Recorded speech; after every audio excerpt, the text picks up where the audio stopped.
So today I'm here testing. So hello everybody, welcome to my video. Before I begin anything, let me say Happy New Year to everybody who celebrated the Gregorian calendar's New Year. Personally, I don't, but those who do, Happy New Year. But we're subjected to it, so yay, it's a new year. Welcome to my channel. My name is Sister Oz, or Royal Kandake. So today's conversational point is something that gets me so excited, something that I love to talk about. And mind you, I don't know if it's going to be appealing to everybody. That is why I am specifically going to direct this series to just Rastafari, which is now Rastafari people. Please come join me. I'm calling ones and all for us to have these reasonings.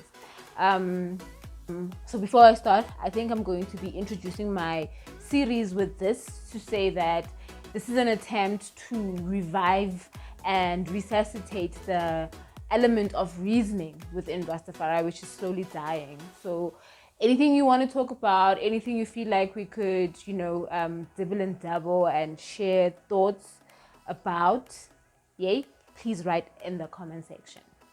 So Rastafari people, firstly greetings, ones and all again, formally now. So the just to give the irate and to raise, the vibration, a spliff a day, a spliff a day vibe. So evolution in Rastafari, what does that look like? I'd like to pick at everybody's brains and try to understand how people see it, because now the beauty of our liberty is that we're able to hear different perspectives, and these reasonings are not to say that what I feel or what I think is it's supposed to be subjected to another person, and therefore that's how they should view their life or whatever.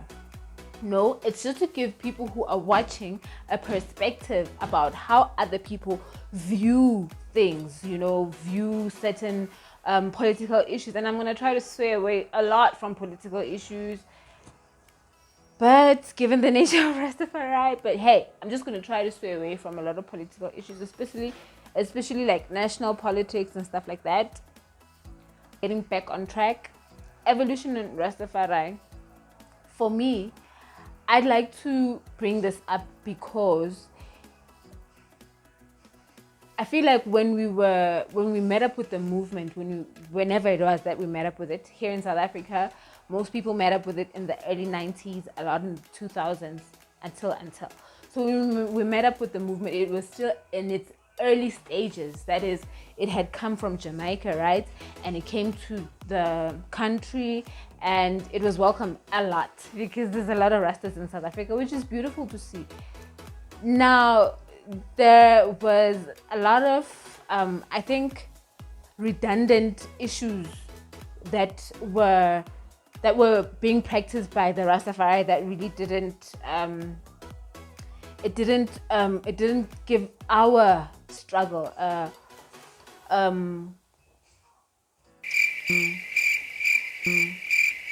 there are concepts within the Rastafari in Jamaica that they move with that necessarily do not apply to our struggle.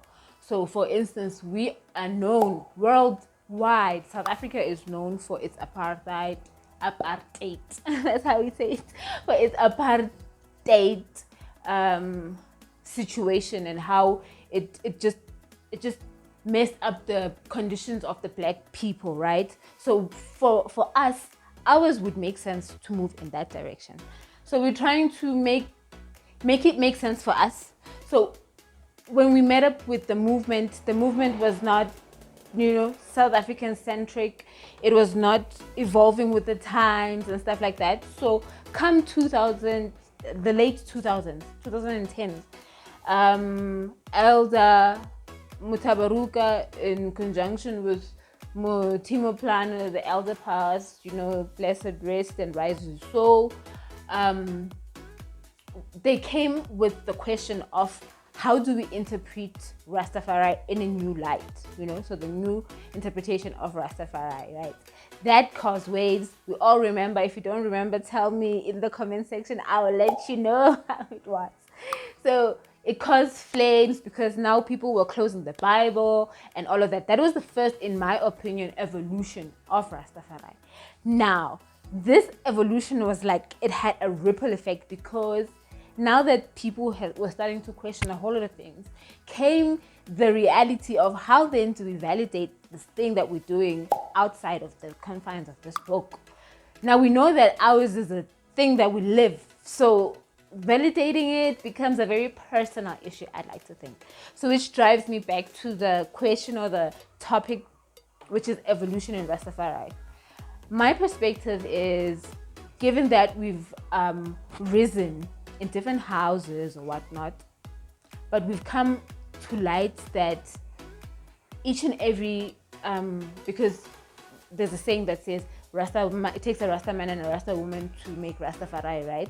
So each and every household is its own kingdom, right? Or kingdom, but it's, for argument's sake, say kingdom. Now, it makes sense for each and every individual, and in this sense, individual means woman, woman coming together, making one.